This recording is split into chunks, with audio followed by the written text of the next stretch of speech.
জটিল valve surgery. জটিল কথাটা সবার জন্য জটিল না। এই জটিল কাদের?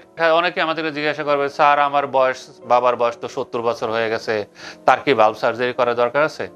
এখন আমাদের দেশের মানুষের গড় আয়ু হচ্ছে 72 বছর, এবং অনেক মানুষ আছে যারা আমাদের তারা 100 বছর বাঁচে।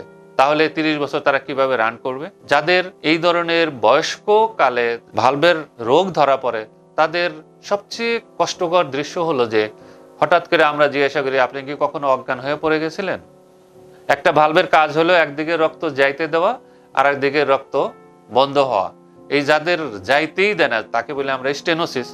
অ্যাওর্টিক ভালভ যদি অ্যাওর্টিক স্টেনোসিস হয়, তখন কিন্তু ব্রেনে আর রক্ত যাইতে পারে না।